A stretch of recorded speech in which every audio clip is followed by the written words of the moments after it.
Welcome to Global News Frontier. What you're looking at may not appear large or imposing at first. In fact, it almost looks unfinished, like a concept taken straight from a futuristic design studio. But appearances can be deceiving. This is a stealth warship engineered with purpose.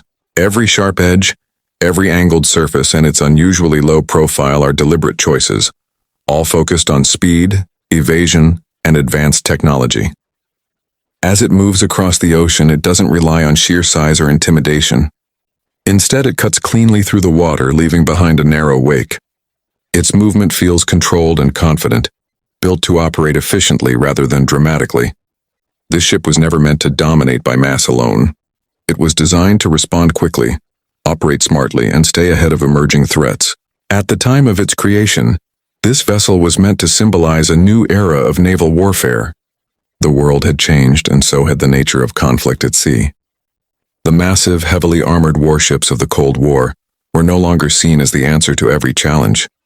Future conflicts were expected to take place closer to shore, in crowded and complex coastal environments. This thinking led to the development of the Littoral Combat Ship, commonly known as the LCS. The idea behind the LCS was ambitious. Instead of building one heavily armed ship to handle every scenario, the Navy envisioned a fast, flexible platform that could adapt to different missions. Through modular mission packages, the ship could be reconfigured for surface combat, anti-submarine warfare, or mine countermeasures. Automation would reduce crew size, while high speed would allow rapid deployment and response. Rather than settling on a single cautious design, the U.S. Navy took a risk that few modern navies had attempted. It chose to split its vision in two. Instead of one ship, there would be two entirely different answers to the same problem. One path produced the Independence class, a trimaran design with a broad open flight deck and a futuristic appearance. The other path led to the Freedom-Class, a ship that looked more familiar at first glance. A single hull, sharp contours, and a profile built around speed and maneuverability. This story centers on the Freedom-Class, the variant that would eventually carry the weight of the program's most serious criticism. From the outset, the Freedom-Class was built around one defining principle: velocity. These ships were engineered to push past 40 knots, placing them among the fastest surface combatants ever operated by the U.S. Navy. Speed was not an aesthetic choice, it was a strategic one. The logic was straightforward. A fast ship controls the timeline of a confrontation.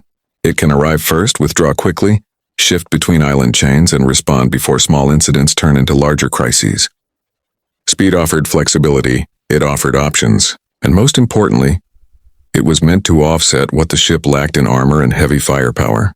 But speed, especially at this scale, is never free. To reach those performance targets, engineers adopted a complex propulsion arrangement that combined diesel engines for efficiency with gas turbines for high-speed bursts. These systems were connected through intricate combining gears, allowing the ship to transition between cruising and sprinting modes. On paper, the solution was clever and efficient. In real-world service, it proved far less forgiving.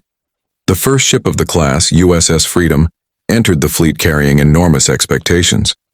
It was supposed to demonstrate that the concept worked, that the engineering choices were sound, and that the risks had paid off.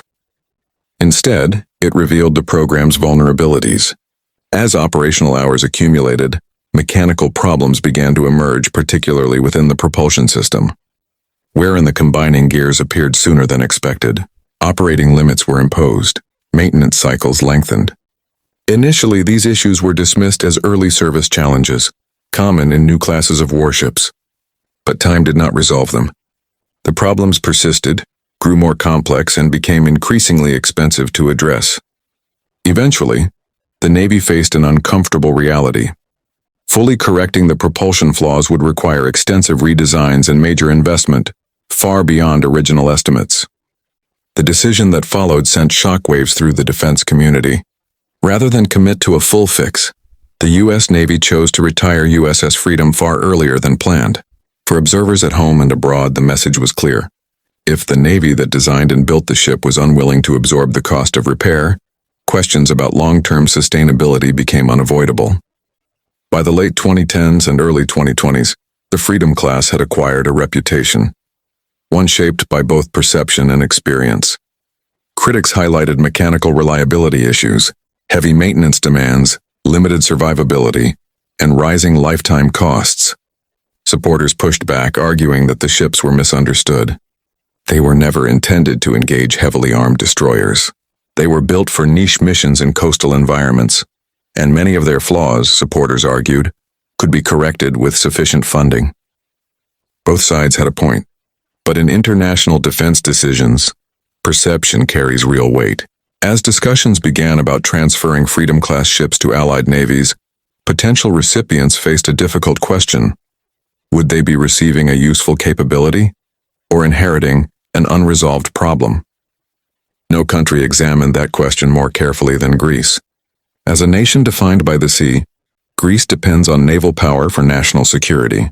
With thousands of islands, narrow maritime corridors, and constant regional tension in the eastern Mediterranean, reliability is not a luxury, it is a requirement.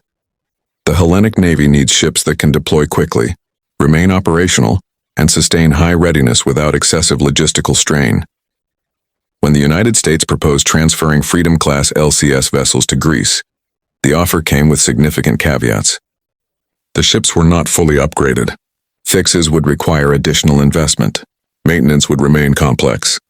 Long-term costs were uncertain. Those realities brought the issue directly into the political arena. On December 14, 2024, Greek Defense Minister Nikos Dendias addressed the matter publicly before the Hellenic Parliament. His remarks would later become emblematic of Greece's position and would solidify the Freedom-Class as one of the most openly rejected warship proposals in recent NATO history. The response from Athens was neither cautious nor diplomatic. It was blunt, unmistakable, and final. Greek leadership made it clear that the ships being discussed were offered with unresolved technical problems, particularly in their propulsion systems. From their perspective, accepting vessels that still required major fixes, while being asked to invest tens of millions more per hull, made no strategic or financial sense. The message was emphatic. The proposal was rejected completely without room for reconsideration. That moment closed the door for Greece, but it opened a much larger discussion elsewhere. Because once a capable NATO Navy publicly dismissed the Freedom-Class Littoral Combat Ship, analysts began asking a different question, not whether the ship was flawed, but whether it might still make sense for someone else. Far from the Mediterranean in Southeast Asia, another maritime nation operates under very different conditions. The Philippines does not face compressed seas filled with rival fleets operating minutes apart. Instead, it must manage vast maritime spaces, long transit distances, and a scattered chain of islands stretching across critical sea lanes. Its navy is not structured around high-intensity naval combat, but around sustained presence, maritime awareness, and gradual response. That distinction matters. The Philippine Navy carries an enormous burden. It is responsible for safeguarding one of the world's largest archipelagos, enforcing sovereignty across thousands of kilometers of ocean, and responding to persistent pressure in the West Philippine Sea, all while operating under tight budget limitations. Every procurement decision involves trade-offs. No platform is acquired without compromise. This forces planners to think in practical terms, not ideal ones. And this is where the Freedom-Class LCS reappears. Not as a perfect solution, but as a possible instrument within a constrained reality. After Greece's rejection, critics asked an obvious question. If a technologically advanced NATO Navy operating in a high-threat environment found the ship unacceptable, why would any other country consider it? The answer lies less in the ship's specifications and more in the type of conflict unfolding at sea today. Greece operates in an environment shaped by closeness. Short distances, narrow passages, and constant naval surveillance define the Aegean. Any vessel there must assume it could face advanced weapons with little warning. In such conditions, mechanical reliability and immediate survivability are non-negotiable. The Philippines operates in a different maritime universe. Across the Philippine Sea and the West Philippine Sea, encounters are rarely sudden or explosive. Instead, they unfold slowly, deliberately, and under intense political scrutiny. This is the domain of gray zone competition, a space between peace and open war where pressure is applied without crossing clear red lines. In this environment, confrontation is subtle. Coast Guard ships maintain constant patrols. Maritime militia operate in disputed waters. Survey vessels appear with escorts. Warships linger just far enough away to avoid escalation, yet close enough to assert presence. Here the objective is not decisive battle, it is endurance. Success is measured by who stays longer, who arrives first, and who maintains visibility over time.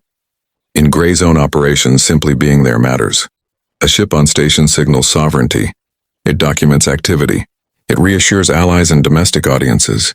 It shapes narratives without firing a shot. This shifts the criteria for what makes a vessel valuable. You don't need a heavily armed destroyer for these missions. You need speed to respond quickly, range to cover large areas, sensors to observe and record, and enough endurance to remain on patrol.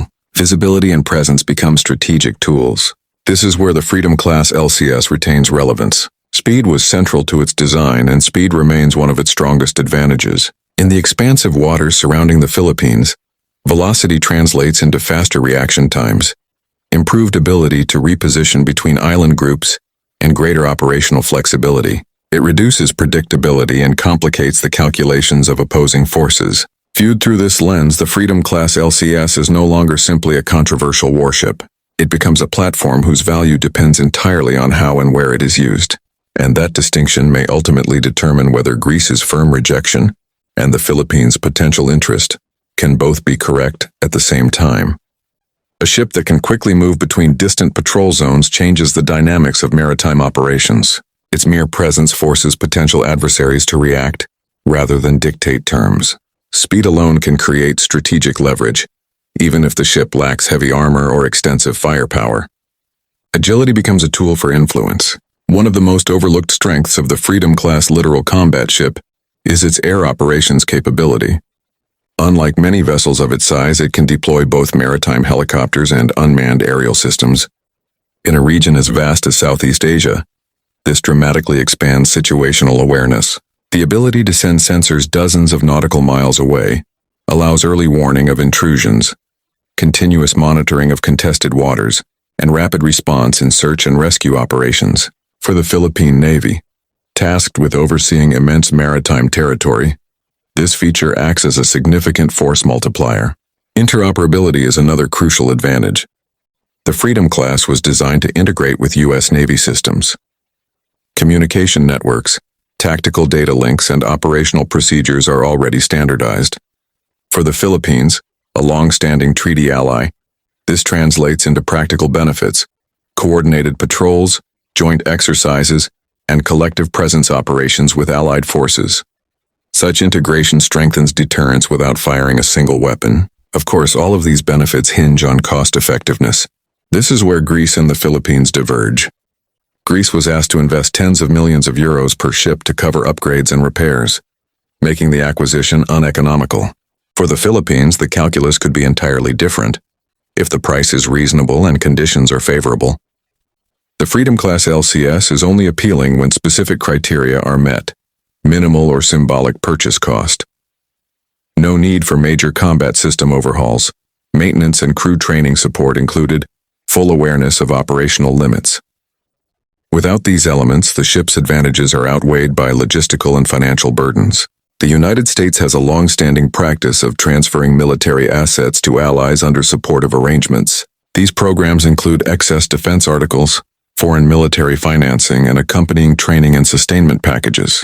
Historically, the Philippines has benefited from such transfers, receiving aircraft, patrol vessels, and other essential equipment. If certain Freedom-Class hulls are no longer required by the U.S. Navy, providing them to the Philippines could offer mutual benefits, strengthening regional presence, extending allied influence, and ensuring a valuable platform continues to serve a strategic purpose. Transferring ships that are no longer needed by one navy can create multiple advantages. It can reduce storage and disposal costs, strengthen allied presence in critical regions, improve interoperability, and signal commitment to partners, all without the expense of building new vessels. From Washington's perspective, this is a strategic opportunity. Even Greece's defense leadership hinted that the only acceptable scenario would have been a free transfer, with no additional costly modifications. That approach changes the calculus entirely. Imagine this scenario. The Philippines acquires 2 or 3 Freedom-Class Littoral Combat Ships at a symbolic or minimal cost. Only the hulls with the most reliable propulsion systems are chosen.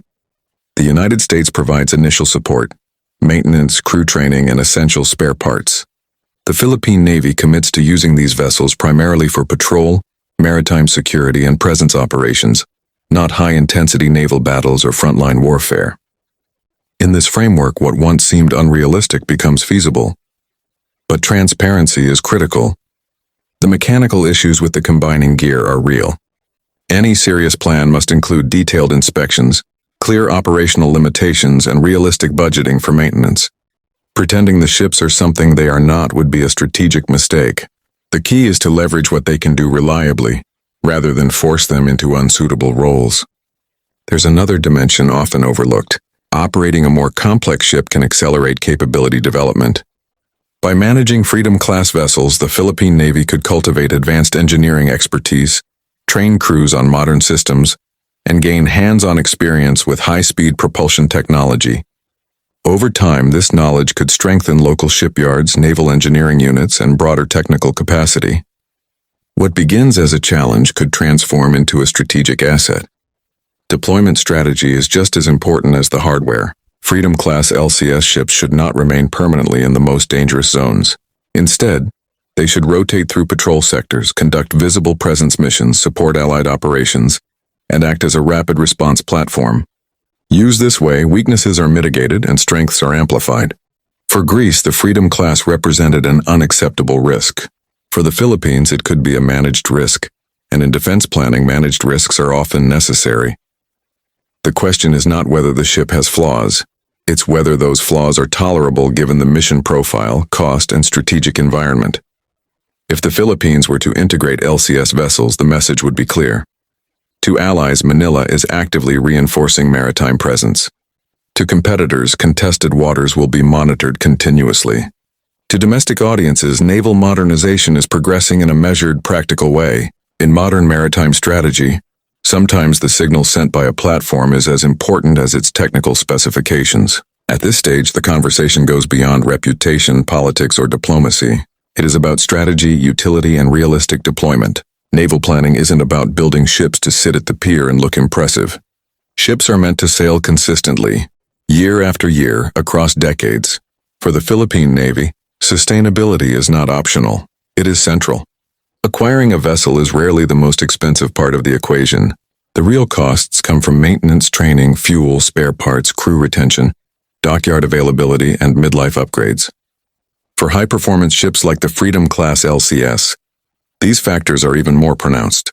High-speed propulsion systems wear faster, components are specialized, and downtime can increase sharply if logistics are mismanaged. This is why Greece decided the risk wasn't worth it.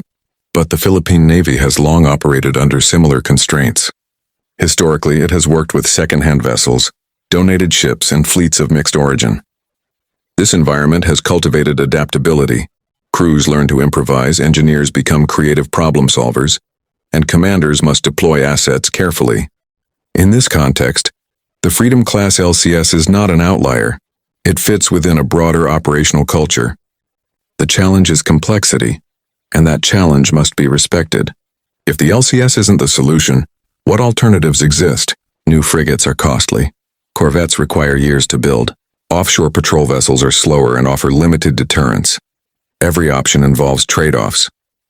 The Freedom-Class occupies a unique niche, faster than patrol vessels, more capable than Coast Guard platforms, less survivable than frigates, but potentially more cost-effective than new construction if transferred at minimal expense. It is not a replacement for frontline combatants.